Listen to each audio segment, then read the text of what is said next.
Hello दोस्तों, आपका स्वागत है टेक्सिंग पे बिजनेस NSTL पैन सर्विस में।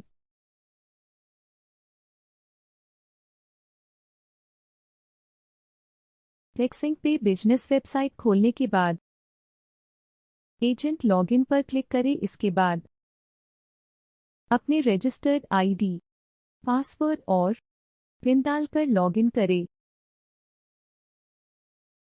राइट साइड के सर्विस मेन्यू में पैन सर्विस ऑप्शन पर क्लिक करें। इसके बाद न्यू पैन में स्कैन बेस्ड मोड को चुनें और जनरेट पैन करें। अब अपना रजिस्टर्ड मोबाइल नंबर डालें।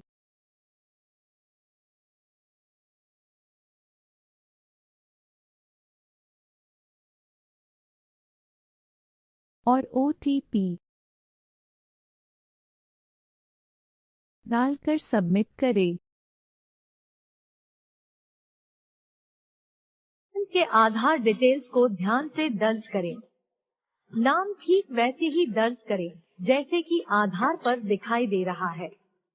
सबमिट बटन पर क्लिक करके एप्लीकेशन के साथ डेमोग्राफिक ऑथेंटिकेशन किया जाएगा।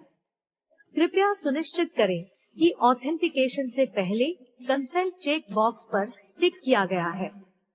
एप्लीकेशन में नाम दर्ज करते समय कृपया इन महत्वपूर्ण बातों को जरूर याद रखें। एप्लीकेंट का नाम, लिंग, जन्म तिथि या जन्म वर्ष बिल्कुल आधार डेटा की तरह होने चाहिए।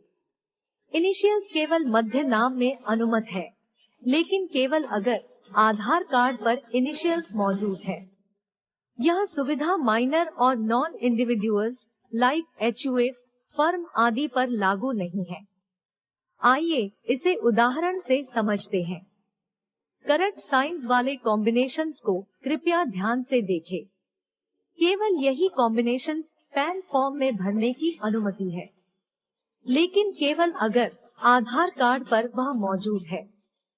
सफल ऑथेंटिकेशन पर यूजर को एप्लीकेंट डिटेल्स पर नेविगेट किया जाएगा। यूजर पिछले पृष्ठों पर दर्ज एप्लीकेशन डिटेल्स को देखकर वेरीफाई कर सकता है। यूजर को आधार के अनुसार नाम वेरीफाई करना होगा। यूजर पैन कार्ड पर प्रिंट होने वाले नाम में बदलाव कर सकता है। इसी प्रकार यदि यूजर किसी अन्य नाम से जाना जाता है, तो वह यस ऑप्शन चुनकर अन्य नाम दर्ज कर सकता है। इसके बाद यूजर को पेरेंट डिटेल्स पर नेविगेट किया जाएगा। यूजर को एप्लीकेंट के पिता का नाम दर्ज करना होगा। इंडिविजुअल एप्लीकेंट के लिए पिता का नाम अनिवार्य है, जबकि माता का नाम ऑप्शनल है। यदि यूजर कार्ड पर प्रिंट होने के लिए माता का नाम चुनता है, तो माता का नाम दर्ज करना अनिवार्य है।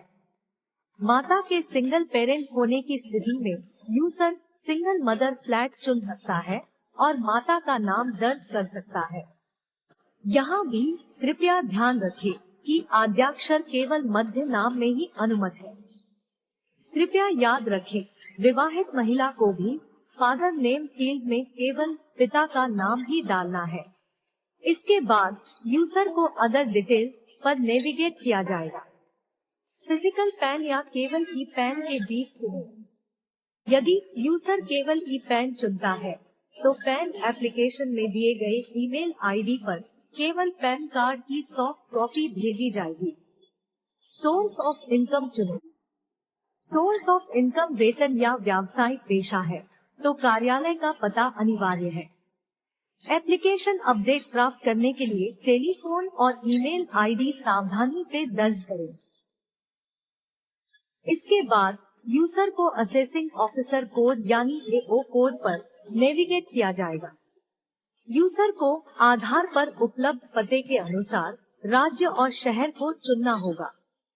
चुने गए डिटेल्स के अनुसार स्क्रीन पर एक सूची दिखाई देगी। स्थान के अनुसार area code, AO type, range code और AO नंबर चुनें।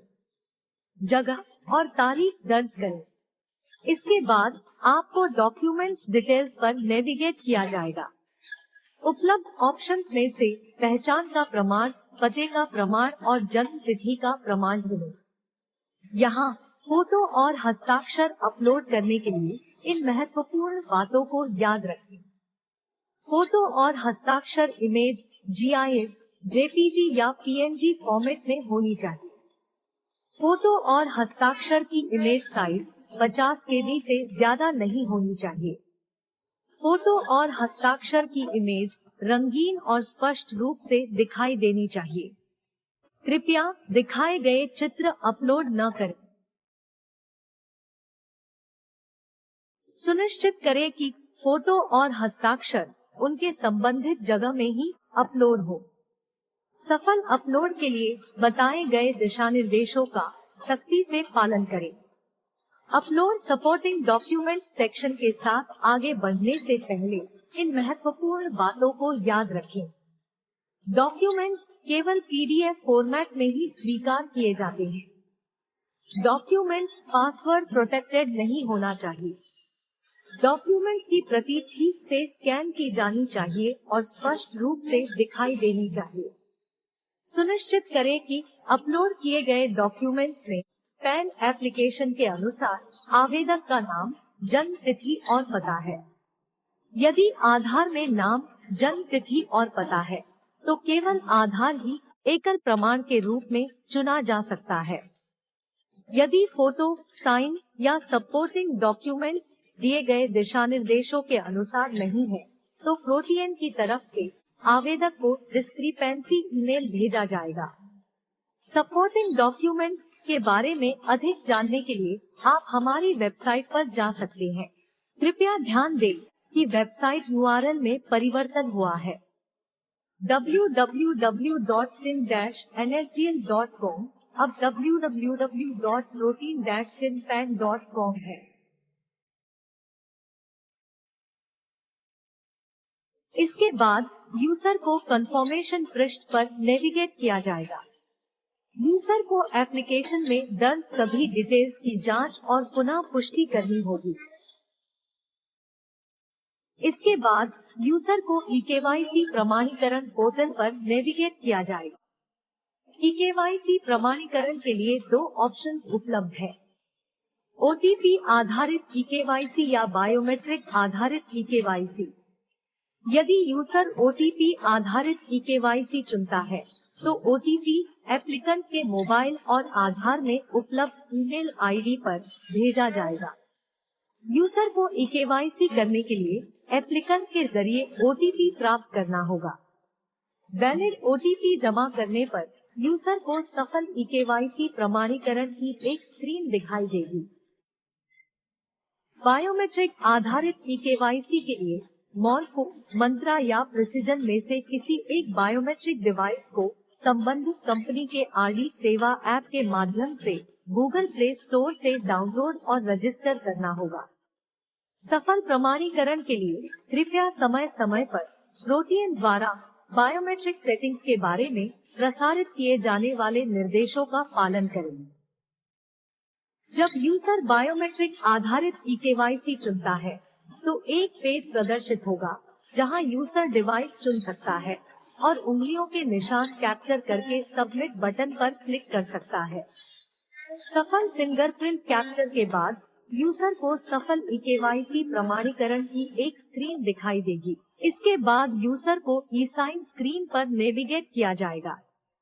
पैन एप्लीकेशन पर हस्ताक्षर करने के लिए 10 अंकों की आधार संख्या दर्ज करें और एप्लीकेंट से सहमति प्रदान करने के लिए कहें। आधार में रजिस्टर मोबाइल नंबर और ईमेल ID पर OTP भेजा जाएगा। यूजर एप्लीकेंट के माध्यम से प्राप्त OTP दर्ज करेगा और वेरीफाई OTP पर क्लिक करेगा। सफल OTP वेरिफिकेशन पर यूजर को सफलता पृष्ठ मिलेगा। जब यूजर ओके पर क्लिक करेगा, तो एक पेज प्रदर्शित होगा जहां TXN ID, TXN status, payment राशि और जनरेट की गई एक्नॉलेजमेंट नंबर को देखा जा सकता है। पैन एप्लीकेंट को रजिस्टर्ड ईमेल ID पर स्क्रीन पर दिखाई देने वाले फॉर्मेट में पैन एप्लीकेशन PDF और पेमेंट रसीद प्राप्त होगी।